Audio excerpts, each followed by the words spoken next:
And at PMQs today, Rishi Sunak and Keir Starmer went toe-to-toe on the issue of crime.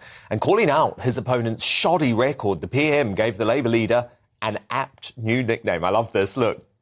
The Prime Minister see that because they've lost control of the court service, because they've created the largest court backlog on record, he's letting violent criminals go free. We toughened the law on sex offenders so they spend longer in prison. He voted against it, Mr. Speaker. That's why they call him Sir Softy. Soft on crime, soft on criminals. Do you know what, Lee? I was watching live. I know you were obviously in the chamber. That definitely was a Sunak win today. Massively. I think over the past month or so, Dan, is really beginning to shine. Rishi is in the chamber. PMQ's absolutely superb today. Keir keeps trying to do a comedy sort of line on each speech he does. It's not working. And like I say, every time he comes out with one of these one-liners, Rishi actually knocked him straight out of the park. He was superb today. I think this Sir Softy is going to stick. It was in stitches today. It was Sir Softy. And you know what? Sir Softy deserves this because he started this with the dirty campaigners. And look, Lee, I actually don't mind dirty campaigners, but the problem is, if you start throwing that sort of mud, you better be prepared to defend your own record. And the problem is, he has a bad track record. And as Sunak pointed out today, it was Emily Thornbury, his own shadow Attorney General, who was calling him out when he was the director of the DPP. She was, and she was sat there today. She was looking quite embarrassed. I think the whole front bench of the Labour Party was looking embarrassed today.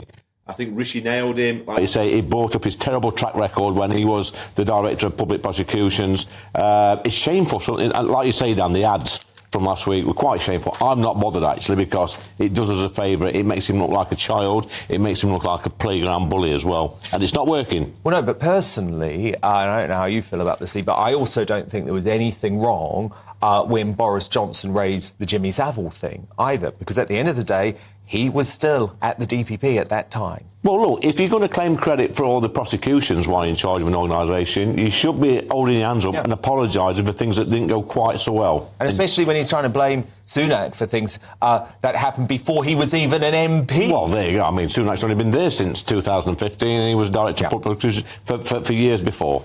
Look, Labour's in more trouble, though, Lee. I mean, I can't imagine what you think of your old party these days. So they're banning straight white males, people like you, from being conference delegates. So this is a North London suburb of Hornsey and Wood Green's constituency party, which sent out an agenda item saying that out of 4 delegates to their conference, 2 must be women, 1 must be a young member, and 1 must be either BAME, LGBT or disabled. So basically, if you are a straight white man without a disability, you're not welcome as part of the Labour Party anymore. I was going to say I was shocked, Dan, but this has happened before within the Labour Party. I think they did it at a conference a few years back when I was in the Labour Party. I mean, what sort of message does it send out to young white working class boys who are interested in a career in politics, who want to get involved with a political party? They're basically sticking 2 fingers up to young men, to people like me, and saying you're not welcome. It's shocking in this day and age. This is the Labour Party which was born on the backs of people like me. Meantime, they are trying to describe Superwoman Suala, you know, our brilliant Home Secretary, as a racist bigot. Surely, actually, if there's anyone who is practising racism, discrimination, bigotry, it's these woke folk in the Labour Party. I had a long chat today with Suella, and we touched on this racism slur. It's absolutely disgusting. It's despicable. It's despicable. Super Suella, you know I call her that. I mean, she actually represents everything that I love about our party, Suella. They hate her. They've got nothing on her. She's a tremendous woman, and to keep using this racist slur against her, it's disgusting. This is gutter politics.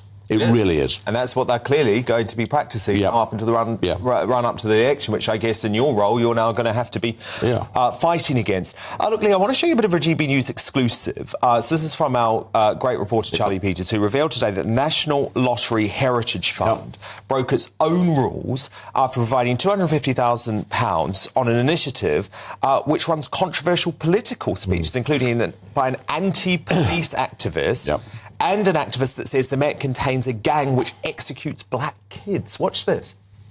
2021, when the National Lottery Heritage Fund awarded almost £250,000 to a group called 81 Acts of Exuberant Defiance. But GB News can reveal that some of the lottery funding has gone towards supporting a political speech by an activist, breaching the fund's rules.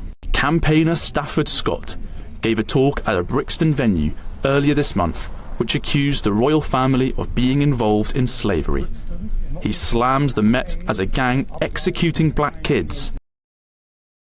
I mean, Lee, this organisation shouldn't really be receiving this money. No, he shouldn't, Dan. I mean, when the British public go out and spend their £2 on a lottery ticket, they expect, to have a chance of winning some decent money, but they also expect their money to go to a good cause. That's why we all play the lottery. It's a bit of a fun. You know what? These are, I would describe them as political parasites. They're taking advantage of the goodwill of the British public again, giving their money, spending their money, what they think is a good cause, and these creatures are lurking around, they're filling dodgy forms out, presenting that to the lottery and getting hundreds of thousands of pounds to basically campaign against government and come out with this nonsense that we just heard there. They should hang their heads in shame. Yep, couldn't agree more. Now look, Lee, finally, you've really made it now. You have really made it. Do you know you were the subject of a pop song? Well, I heard a clip this morning, Dan. It's in my head. I've been humming it, and hopefully we can sing along together. OK, well, go on, let's do it then. 30p Lee, what you having for tea? Do I need to keep my gobshot, have me hanging from a tree? 30p Lee, what you having for tea? Who can't stand footballers taking the knee? 30p Lee, what you having for tea? Is it taxpayer funded, are you creaming off of me? 30p Lee, what you having for tea? Who calls the people illegal when they're simply refugees? It's quite catchy. It's very catchy. I tell you what, Dan, it's very catchy. It's a great advert for me. Some of the lines in there are good policies, by the way, so I think I might use that in the run-up to the next general election. Hope we get elected. Thank you, Maria Tucker. They're just helping you out. They are helping me out massively. Look, if they're writing songs about me, like I said before, Dan, on this show, I am living rent-free in their heads.